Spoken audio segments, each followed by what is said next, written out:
Hello, all. I want to talk about something that I had a problem with from the very start. That is a 100-year-old man fundraising for the National Health Service. I'm talking, of course, about Tom Moore. And during C19, he walked 100 laps around his daughter and son-in-law's large home and ended up raising in excess of £32 million to the National Health Service.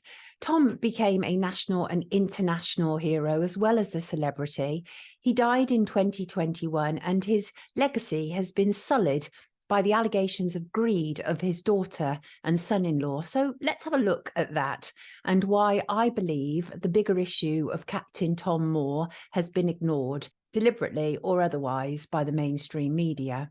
To recap, in April 2020, while the world was essentially locked down, for some reason, the UK's National Health Service launched a fundraiser. People all over the country were raising cash. One of those was Tom Moore. And what's interesting was it was Tom Moore who garnered all the attention. And there were people doing incredible stuff. People who struggled to walk were getting up and walking around their living rooms and raising money for the NHS. So let's break this down first of all. Why did the National Health Service need money? We were told that it was because they were overwhelmed because of COVID, but that was not the experience of many people, or indeed what the stats tell us. We know with hindsight that we were lied to on a mass scale. And the notion that we should have been paying twice for the National Health Service, i.e. through our taxation and then through donations, was fairly outrageous. And also, it was an absolute lie about the overwhelming of the NHS. They set up those Nightingale hospitals that were not used at a great cost. They had estimated that April the 13th and April the 14th would be the days when hospitals would be so overwhelmed with C19 patients that they wouldn't be able to do anything. Well, so I, as a journalist, decided to put that to the test. I went to Kingston Hospital, which is a large hospital in southwest London, and I went at their so-called peak, and it was empty. It was me and essentially an empty hospital. And have a look at the images I got from it.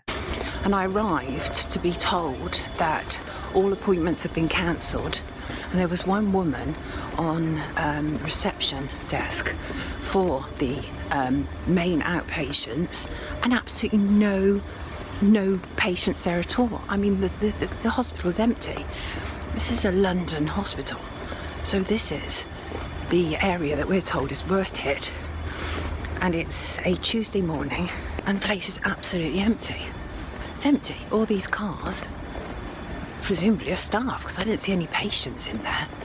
So, Tom Moore, elderly gentleman, he was 99 at the time, also decided to contribute to the NHS because we were all being fed this idea that it was overwhelmed and there wasn't enough money to cover all of the patients.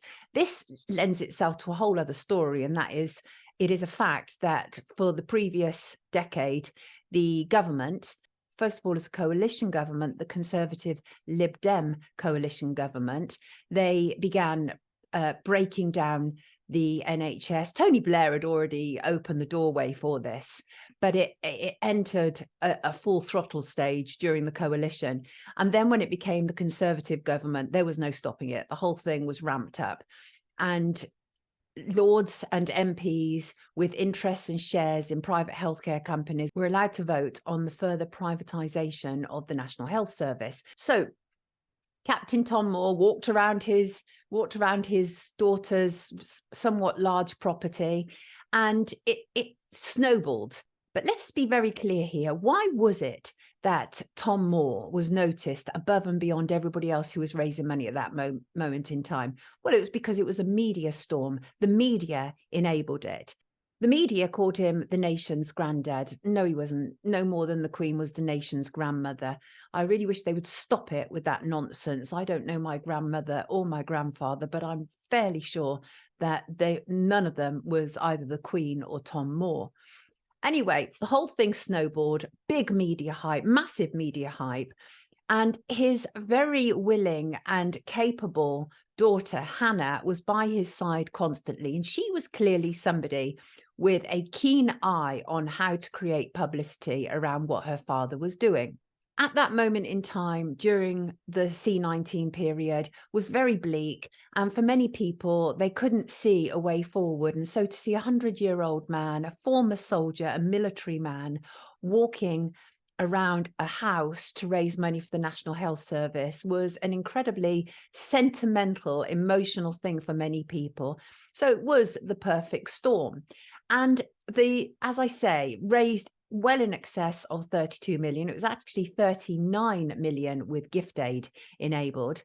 And we were told that that facilitated projects, community projects, support for first responders, very big banner terms, nothing very specific about where the money went.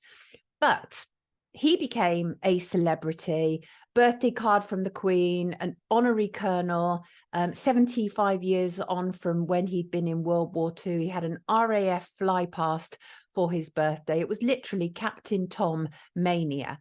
And as I say, his daughter was an accomplished marketeer. She knew how to attract attention. I had a problem with it from the beginning, not least because I'm a taxpayer, and so I fund the NHS. And it was quite clear to me that there was a quite serious problem regarding C19, regarding the empty Nightingale hospitals, regarding the mates that the Health Secretary, Matt Hancock, was awarding with big government contracts. There was no National Health Service emergency, but people all around the country were doing this fundraising. And it all spiraled. Hannah Ingram and her husband, Colin, were feted at Wimbledon. And in fact, she even stood up as if she was some incredible hero who had discovered something really amazing. And she waved to everybody, and her extremely smug husband was sat behind her. And let us not forget that, just to give a little bit of context, the house that Tom Moore was walking around belonged to them. A significant size house that meant, I mean, like a hotel, right? So these people were not short of money already to start with. But you know what happens when lots of money come in, right? Allegedly, greed takes over. So the first thing that made many people go, something's a bit odd there. And that was when it came to Christmas and there was a Christmas lockdown. And suddenly Tom Moore and his family were whizzed off to Barbados for an all expenses paid trip.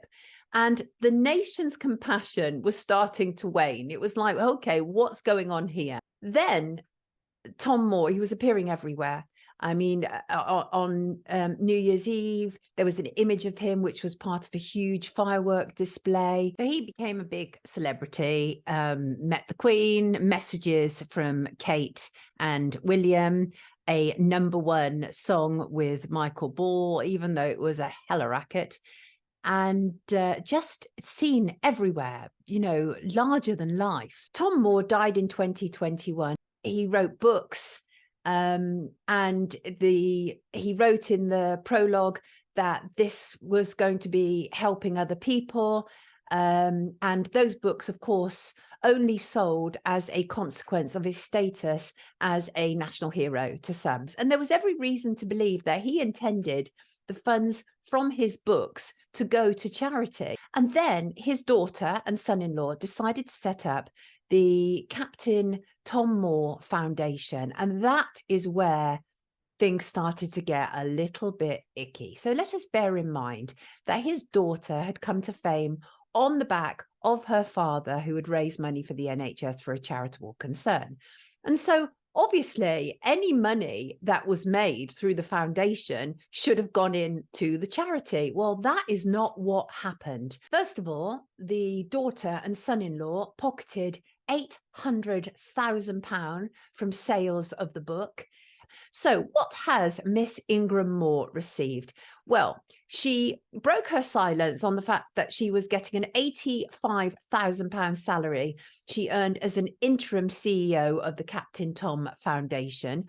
She also received 7,602 in expense payments for travel and administration between June 2021 and November 2022.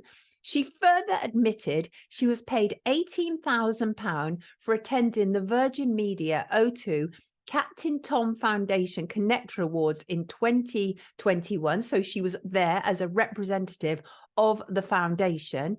And she was already being paid as a chief executive of that body to be there in the first place. She banked £16,000 of that and only gave £2,000 to the Captain Tom Foundation. Then they did other things. They applied to have a sort of an additional building on their land. They said they wanted it to be something like a museum to house all the incredible birthday cards that had been sent to Tom Moore, all of the gifts, the messages from the Queen. And in the end, they ended up building really what amounted to a personal spa. That cost £200,000. They have now been told that that has to be torn down. Serve them right. Their lives were changing exponentially as a consequence of an old man walking around their house. Something was very wrong about that. And a lot of people who were witnessing it, including journalists, told me they were really uncomfortable with her handling her father the way she was. And what was interesting is recently Channel 5 did a documentary in which they featured all these media hacks who had promoted Captain Tom to celebrity status: Jeremy Vine, Nick Ferrari, Carol Malone. And suddenly they're all fairly unhappy because everything has gone a little bit belly up. The very people and organisations who had made Captain Tom major news and fleeced people from their money were now telling us how awful and disappointing it all was. Tough. They're all far more experienced than that. They promoted the story because it appealed to them and benefited them in some way. It was not a popular stance to do a cynical me about it, because I was like, this is not right. This man is nearly 100 and he's raising money for the NHS. Why is this happening? And you know, the fact is that all of these journalists are now standing up and saying they're disappointed and concerned about where has the money gone. They're taking care of each other. They're watching each other's backs, even when they mess up. Recently, the Ingram Moore family gave an interview to their big supporter, Piers Morgan. Now, really important not to see this how they want us to see it. They want us to see it that this was a tell-all interview, that they were prepared to face off and be asked questions by a notoriously confrontational interviewer. But the fact is, Piers Morgan had supported them from the beginning. And they said, you know, they really appreciated the amount of support he had given them. And he needed to save himself from all the stuff that's coming out now, just much like all the other mainstream media journalists. They tried to make it appear as if he was asking them hard questions. But the truth is, the foundation was already under investigation from the Charity Commission. So eventually the truth of how much money they have received and pocketed personally was going to come out anyway. This was what's known as a soft reveal. It was their friend, their big supporter, Piers Morgan, enabled them to reveal some really gruesome details about the fact that they had pocketed this money. But what did it really amount to? They're not going to give the money back. They're adamant about that. And these are people who are not short of a bob or two. You only have to look at the size of their house. So was this greed or was it something else? First of all, it was absolute propaganda to make this old man walk around a house and raise funds for the NHS when it wasn't necessary. It was a lie. It created this idea that the NHS was overwhelmed, it was buckling, it was on its knees. The NHS has been subject to a controlled breakdown at the hands of the government, the Conservative government, for the last decade. That has been happening. They have broken it down. They have sold off parts of it to their mates. This is the reality of what has taken place. And journalists were an absolute failure during the C19 period, including during the Tom Moore period. And you have people like Nick Ferrari saying, this was a hero. The whole nation was behind him. No, the whole nation was not behind him. That's what these sort of legacy media journalists want you to believe. No, it's not true. They don't speak for us all. Tom Moore should never have been walking around that building to raise money for the NHS. If he wanted to do it himself, fine, get some exercise. But to actually raise money for the NHS was wrong, because it misled everybody into believing that the NHS could not survive without public support. So what's wrong with, in my opinion, with the Charity Commission investigation is it doesn't look at the 32 million plus that was raised by Tom Moore. It's only looking at money that was raised afterwards, i.e. the books, the talks, etc., by his daughter. The 32 million apparently is not subject to investigation. That's all been spent, we've been told. But where has it been spent? All the details about where it's been spent is very generalized and sketchy. And this is a huge amount of money. I believe that should also be subject to Charity Commission investigation. The truth is, legacy media was absolutely complicit with this. It's no good them all saying, oh, we're so disappointed now. This has sullied the memory of Captain Tom. You allowed this to happen. You should have seen that something untoward was potentially taking place. We made heroes out of people who didn't deserve that status, including Hannah Ingram Moore. How she actually could have stood up at Wimbledon just tells you how far up her own she was. I object to funding public services twice, and that is what is happening with this charity. We already fund the National Health Service through our taxation, but this is part of David Cameron's Big Society.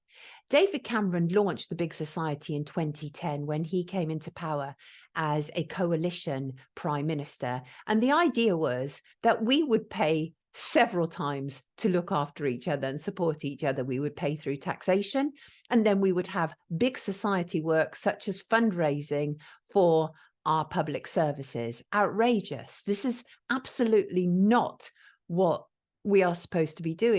Captain Tom Moore and others should never have been raising money for our National Health Service, not least because it was part of a big lie.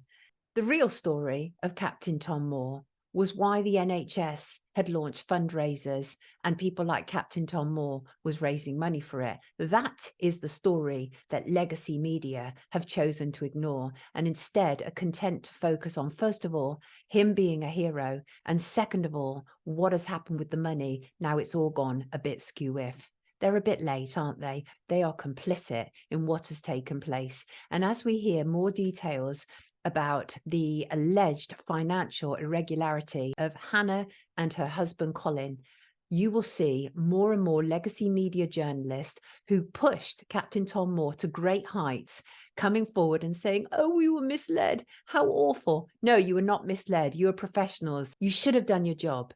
You should have investigated what was going on with the NHS. You should have investigated what was going on with C19. You should not have been bribed into silence because your organisation was receiving money from government for advertising. This story was allowed to happen because not only did legacy media fail in their responsibility to properly investigate what was happening with our money regarding the National Health Service, but they also failed to look closely at what was happening with Tom Moore and his family.